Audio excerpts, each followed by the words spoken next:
जब सुबह 11 बजे माननीय बहन जी पीसी कर रही थी और उनकी पीसी करने के बाद से जब जैसे ही उनके वक्तव्य को हमारे बहुजन समाज ने सुना, उसके तुरंत बाद ही फेसबुक, व्हाट्सएप, ट्विटर, इन सारी जगहों पे बाढ़ सी आ गई।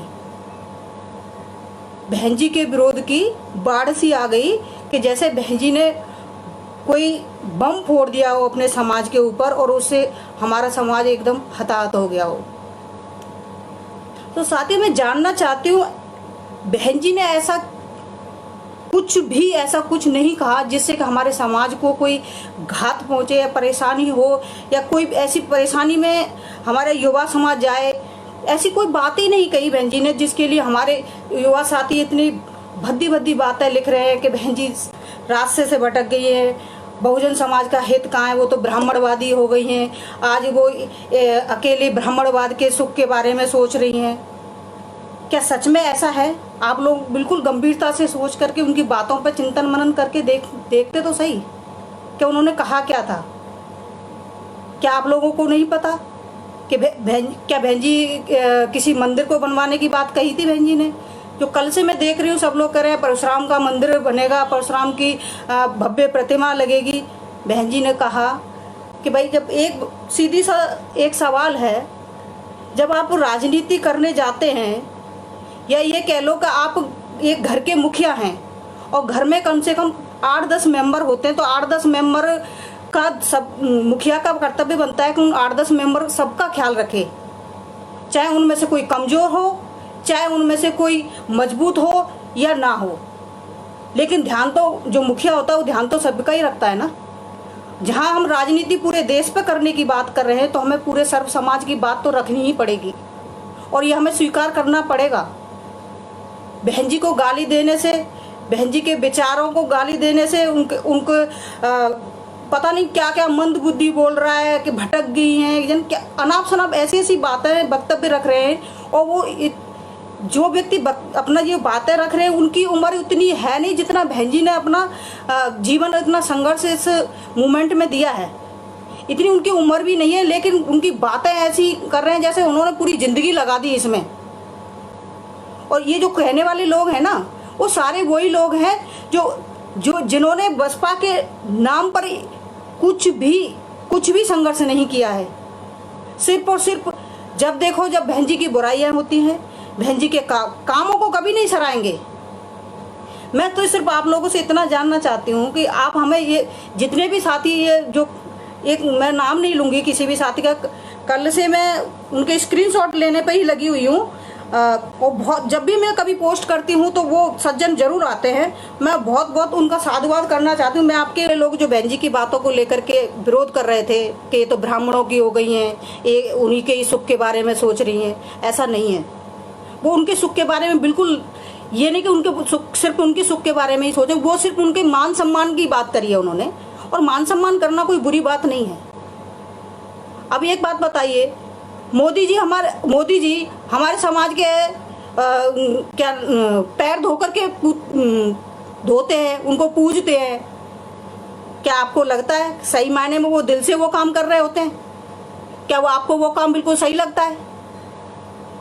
तो फिर आप कैसे कह सकते हैं कि माननीय बहन जी जो डिसीजन कल जो लिया है वो गलत लिया है? माननीय बहन जी जो कहती है ना वो करती भी है। और वो माननीय बहन जी सबका सम्मान करती हैं, हम सब भी जानते हैं।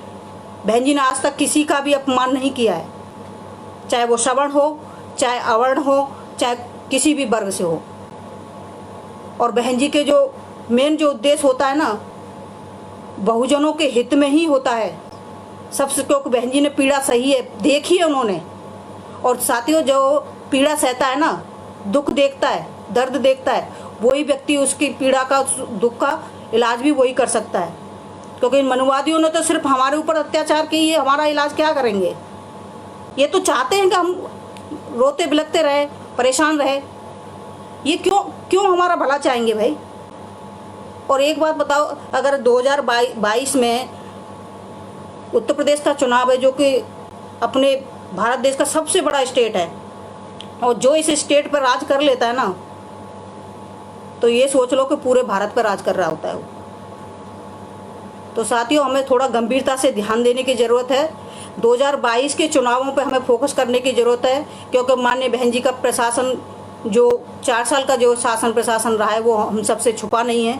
हम सभी अच्छी तरह से जानते हैं कि माननीय बहन जी ने हमारे लिए कितना बड़ा काम किया है। हम सब लोगों के लिए कितने सारे स्कूल कॉलेज, लोगों के ज़मीनें दिलाई, गरीब लोगों को पट्टे नहीं दिलाए, नाम करी उनके। पट्टे तो छीन लिए जाते हैं कभी कभी, लेकिन बहन जी ने उनको नाम करके दिया। उनकी ज़मीन उनकी रहेगी। ये नहीं कि दूसरी सरकार आए तो छीन ले। वो काम ही नहीं करा। जब भी कोई काम करा, बहन जी ने बिल्कुल मजबूती के साथ और सही काम किया है। तो साथियों, मैं तो सिर्फ इतना ही कहूँगी कि 2022 में हमें उत्तर प्रदेश में जितने भी अपने समाज के लोग हैं, उनको जागरूक करने का काम करना है और माननीय बहन जी को हमें सत्ता पे काबिज करना है। क्योंकि हम सभी जानते हैं कि 2022 के बाद जो पीएम का चुनाव होना 2024 में होना है, और 2022 में अगर बहन जी सत्ता पे काबिज हो जाती हैं, 2022 में अगर बहन जी सत्ता पे काबिज हो जाती हैं, तो 2024-2022 के बीच में ही आएगा। तो 22 से लेकर के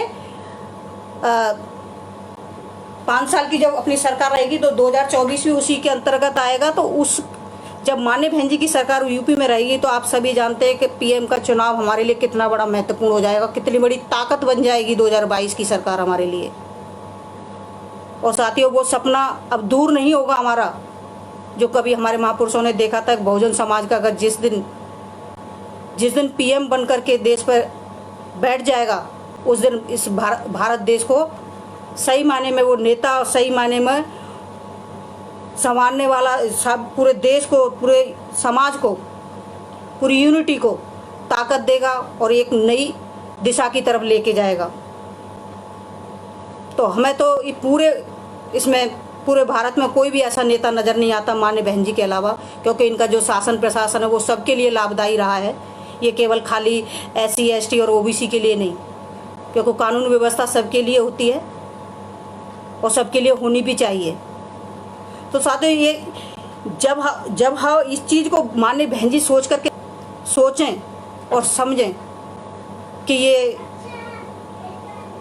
माननीय बहन जी ने जो बात कही है सवर्णों की लेकर के, तो उस चीज़ को इस तरीके से बिल्कुल ना लें कि माननीय बहन जी सिर्फ सवर्णों के बारे में सोच रही हैं। ऐसा नहीं है साथियों, माननीय बहन जी सबके बारे में सोच रही हैं। और सीधी सी बात है, माननीय बहन जी सत्ता के बारे में सोच रही हैं, क्योंकि सत्ता पे हमें काबिज होना पड़ेगा, तभी हम जाकर के हमारे अत्याचार खत्म होंगे। इस बात को सोचने की ज़रूरत है। तो साथियों, मैं फिर ज़्यादा ना कहते हुए, मैं अपनी बातों को ज़्यादा लंबा करेंगे तो बहुत लंबी लाइव हो जाएगा। तो मैं आप सबसे सिर्फ इतना ही निवेदन करूंगी साथियों, जितने भी साथी सुन पा रहे हैं प्लीज़ इसको शेयर जरूर कर दीजिएगा। और जितने भी साथी हैं जो भ्रम में हैं, वो प्लीज़ अपना भ्रम बिल्कुल ना पालें साथियों, क्योंकि माननीय बहन जी कभी भी हमारे समाज का कभी बुरा नहीं चाहेंगी। ये बिल्कुल सटीक है, सत्य है 100%। तो साथियों, मैं आपसे ज़्यादा ना कहते हुए अपनी बातों को यहीं विराम देना चाहूँगी। और जो भी कुछ भी अगर हमसे कुछ गलत निकला हो, तो उसके लिए मैं क्षमा भी चाहूँगी आप लोगों से, क्योंकि हमारे आदरणीय नेता हमें यही सिखाते हैं कि कभी भी किसी का अपमान मत करिए। पर लेकिन साथियों, कुछ ऐसी बातें आ जाती हैं सामने, तो बोले बिना फिर रहा भी नहीं जाता। पर लेकिन अपमान हम कभी किसी का नहीं करेंगे। सबकी अपनी अपनी सोच है, स्वतंत्र हैं सभी। बाबा साहब ने आप सभी को अधिकार दिए हैं। माननीय बहन जी ने किसी को आपको बांधा नहीं है, पर लेकिन चिंतन मनन जरूर करना चाहिए। अगर हमारा कोई शीर्ष नेता किसी बात को कह रहा है, तो कुछ ना कुछ तो उन्होंने सोचा ही होगा। ऐसे ही कोई नहीं कह देगा। क्या आपने कभी देखा है माननीय बहन जी को किसी मंदिर में पूजा पाठ करते हुए? तो आपने कैसे समझ लिया कि माननीय बहन जी मंदिर मस्जिदों की तरफ दौड़ रही है? माननीय बहन जी ने कहा कि उनके महापुरुषों का सम्मान किया जाएगा। तो किसी का सम्मान करना कोई बुरी बात नहीं है। साथियों, मैं अपनी बात को यहीं विराम देती हूँ। जय भीम, नमो बुद्धाय। तो नेशनल दस्तक को सब्सक्राइब करने के लिए रेड कलर के सब्सक्राइब बटन को दबाएं, फिर बेल आइकन की घंटी दबाएं। नेशनल दस्तक को बचाने के लिए बहुत जरूरी है कि हर खबर को शेयर करें, लाइक करें, कमेंट